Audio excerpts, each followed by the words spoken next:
I guess you develop a vision by seeing a lot of other people making designs. So you look at other designers and you find your own interest and see what you feel is important to do as a designer to achieve. And that way you can develop your vision, see what you feel is best as a designer. I think you should really look into your past to define your own vision. So really look at your youth, how you became who you are, and really look how you want to develop yourself, and then decide what your vision should be. And so a tip for me is to look into your past.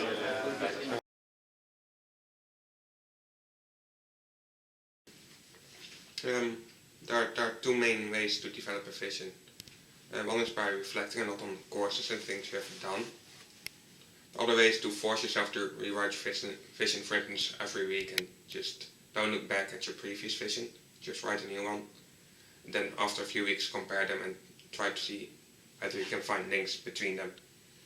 I think especially in the first year, the most helpful thing is for people to point out what the links are between your different projects and what you have done. And from there on you can develop further. I think you can actually develop vision over the years, but it's more like some sort of a smoothie or mixed drink of all your experiences, but also skills that you've gained. More in a way that, I mean, you're in your first year, so obviously you're not very aware of what you actually can do with the study and what you can achieve with this. No comments, by the way, about that. But it's more like it's some sort of an ongoing process that actually helps you to guide through your coming years, and thereby helps you making better decisions in your projects as well. To develop a vision, it's to do a lot of projects and to actually look back at what has interested you ever since the beginning that you joined school or played with friends. And I think combining the insights from your projects together with experiences from the past helps you in generating your vision and aiming where you want to go for. So. I think about your own experience, about your own preferences, so what you think you believe and what you think you like. My vision is about people with a handicap, and that's something I like and inspires me, so that's why I choose for that. I think it's pretty much go out in the world and go to conferences, talk to other people, and get to know more about the field you're interested in and see if this is the way you want to go. Also maybe do internships somewhere, or really and try to make things that embody that vision. And, also then present to other people and see if they can see that vision inside of that thing that you developed.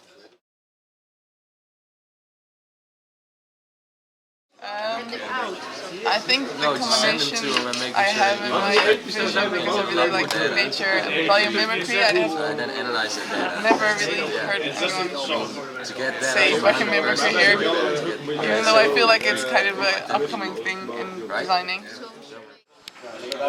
I don't think my vision is unique, actually, but I have no idea.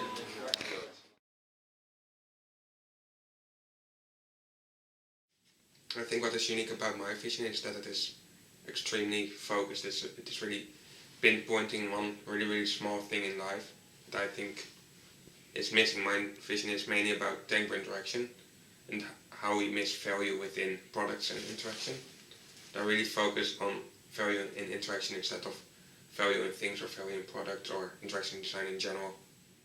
My vision is very oriented on the fact that in a society nowadays people have a lot of problems with self-esteem and self-respect. Mostly these visions actually come from people from the experience itself. I can tell you that when I was young I had a lot of problems with self-esteem and self-esteem. I was very, I would say it's very shy, maybe even shy.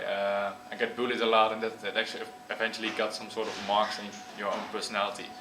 And that's also the reason why I want to make people feel like they are some sort of their ultimate version of themselves. So like they are feeling like they are God, they are in control, but also they are superheroes, that they have special abilities and powers that other people don't have, so that they actually can do things that other people can't. What's unique is that I have always wanted to help people. Also on the elementary school, when someone had a question and raised their hands, then I was really trying to go there as fast as possible and help him or her. And if people were having fights, then I tried to solve the fights and those kind of things. But what's actually unique is that I try to turn this into a design perspective and try to get potential out of people within an educational context and eventually reform the entire educational system.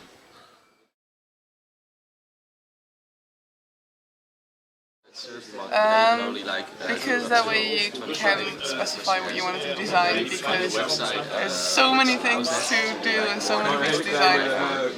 If you don't really have a clear view of what you want to do, you're gonna get lost in all the great ideas you have.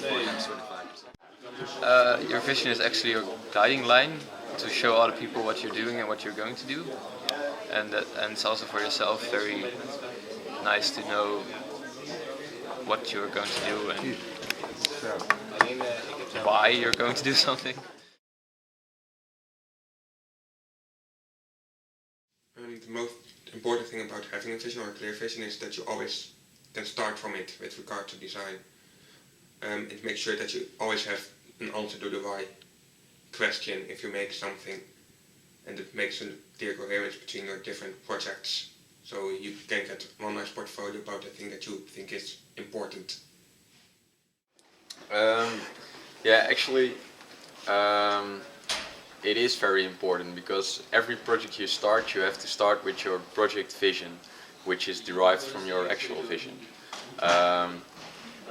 So your vision helps you setting goals for your project and knowing where you want to go. So that's, I think, why it's important to have a clear vision. Yeah, I started with a very abstract and broad vision, and with every semester I make it more clear for myself.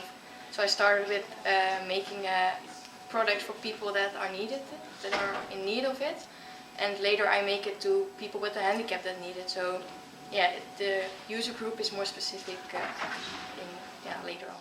Well, actually, before I went to Eindhoven, I didn't really have a vision. We just made things because we got an assignment, and we did that for a certain kind of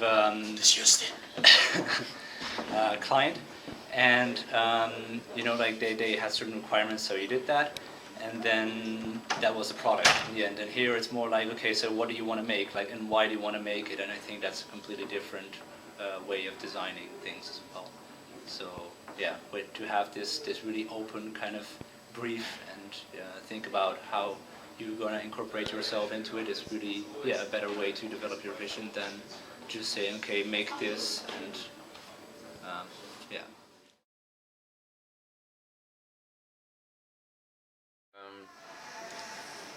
Do at least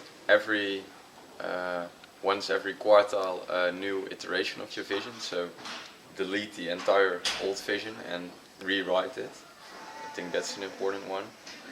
Find a lot of inspiration for your vision, pictures, projects, those kind of things, and keep collecting them at the same in the same document, so that you can eventually have an enormous overview and you can see the connections between all those projects. First years. The best tip and trick I actually had is to conversate about it very often. One of the most important ways of gaining a vision is actually by telling other people your vision. Even now, when I'm actually telling you guys my vision, I'm creating new ideas and even enhancing and improving my vision as well.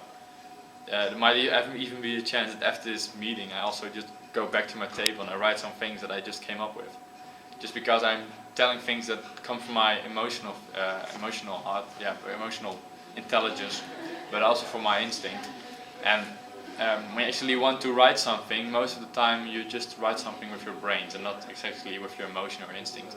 So by actually sparring a lot of other people, by telling your vision, you gain the core of it by telling the core over and over again. Of course, some other information becomes redundant, so you don't use it anymore. But that's actually the strongest way. And another way is to not entirely, because they have told me also things like, okay, you have to check other designers and find out which designers inspire you. It's just nobody gives a fuck about it.